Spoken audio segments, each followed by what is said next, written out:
Hey, and welcome back to Sim Aviator, guys. Today we will be reviewing the Honeycomb Bravo Throttle Quadrant. Absolutely beautiful piece of hardware we got here. And if you're new to the channel, make sure to hit that subscribe button. We are rooting for 250 subscribers at the time of shooting this video. And if you find the video helpful, make sure to hit that like button. Without any further ado, let's get started with the video. 30, 20, 10.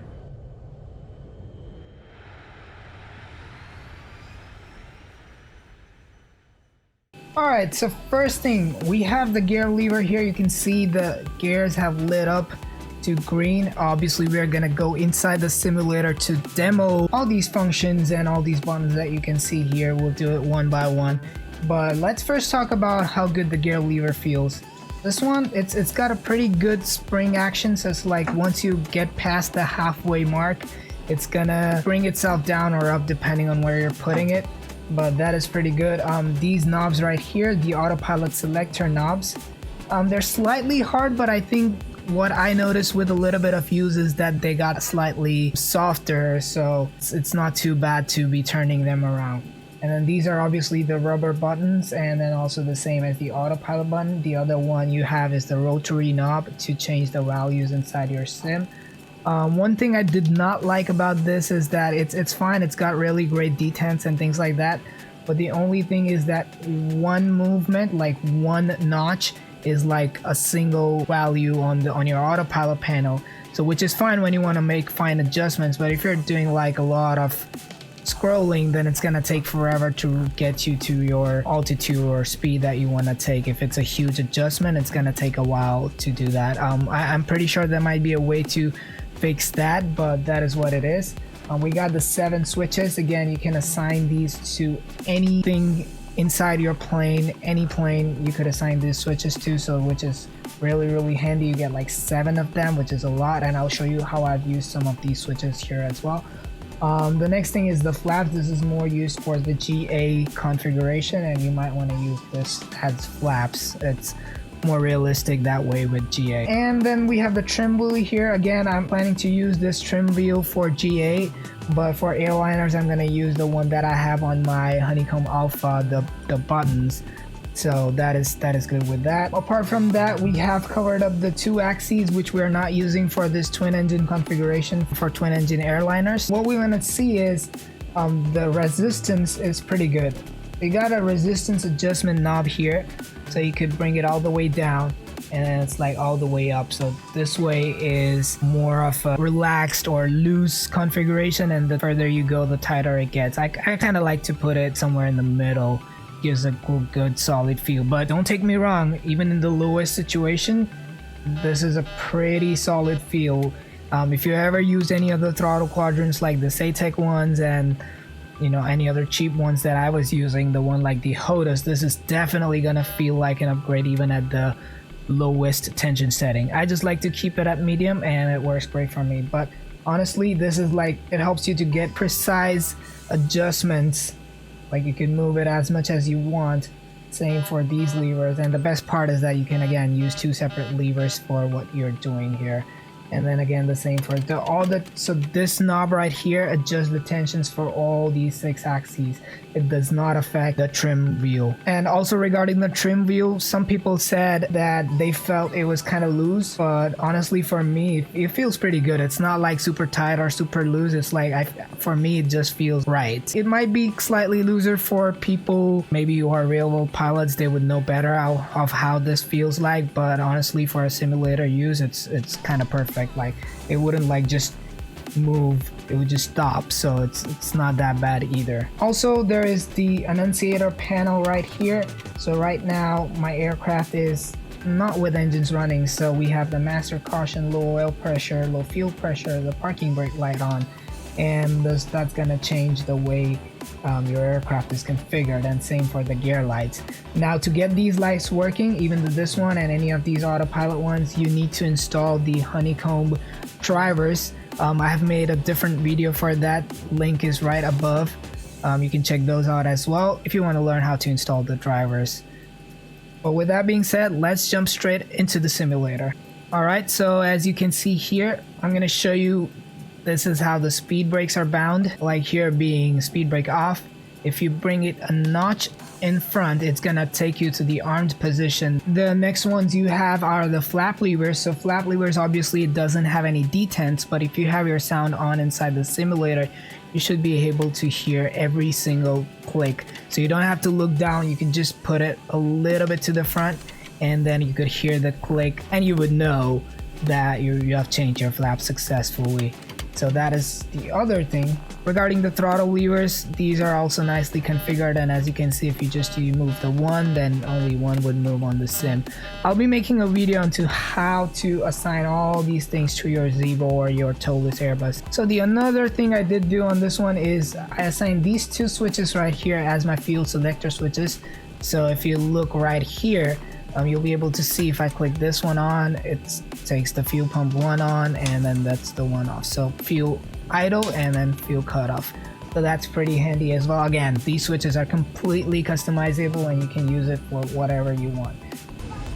Alright, so the first thing we're gonna do on this one is take the flaps to takeoff setting, that's 5. So you take like 1 click, 2, and 5. That's the 5th flap. So you don't even have to look at these numbers here, you just hear the clicks and you're golden. Or you could have a choice and do, have markings or something like that, but I thought this works really well for me. So now the flaps are in takeoff configuration. We have the auto throttle set up.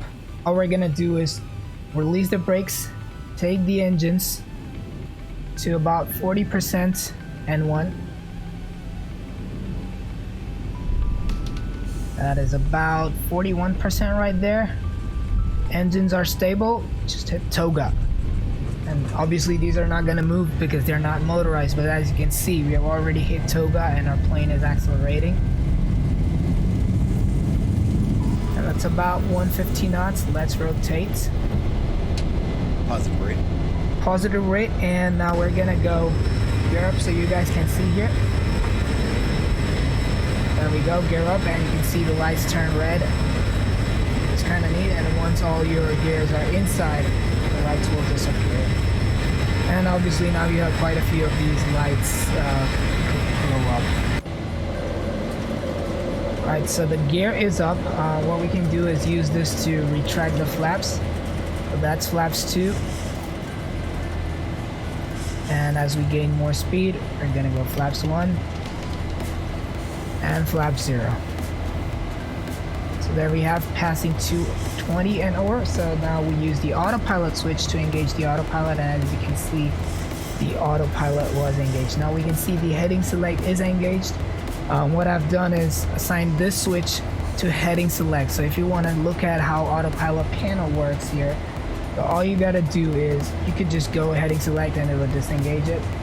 What you can do is move this knob to the heading button and then use this to change the heading. As you can see, the heading is moving. So let's say you want to go to 300, you hit the heading button again and your heading select is selected, and you go to the heading of 300.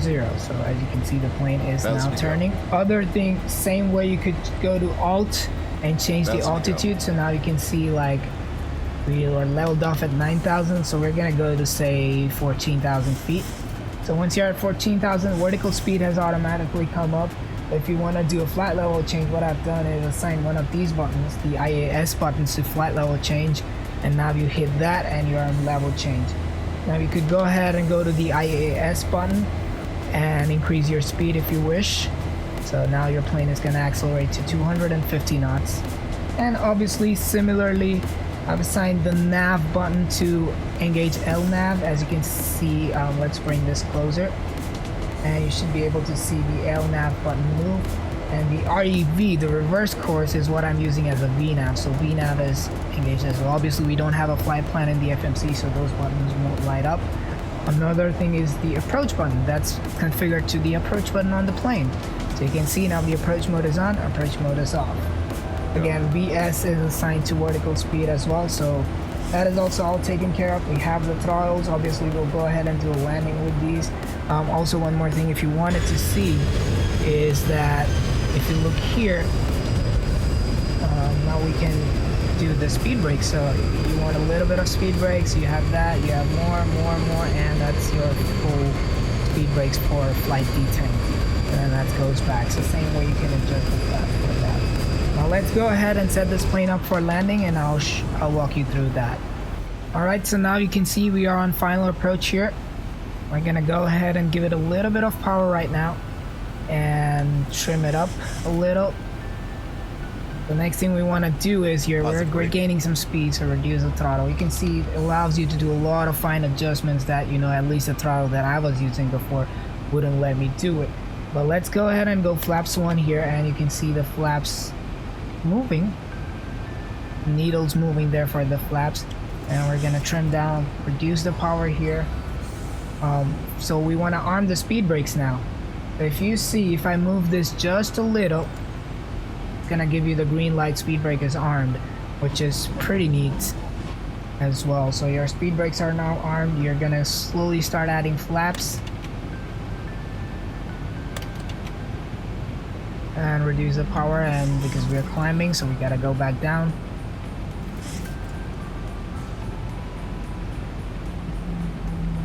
Give it flaps 10.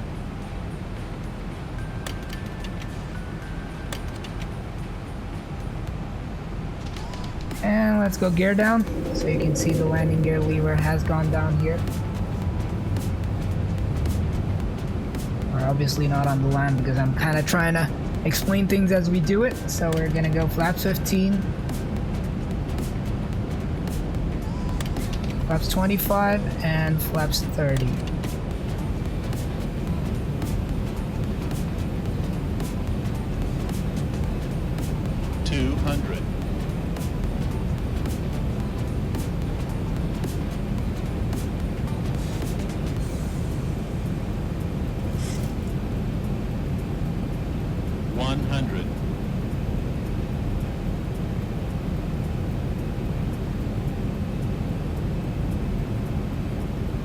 Obviously coming in slightly low here.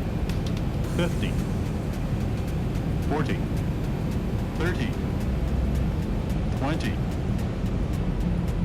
10.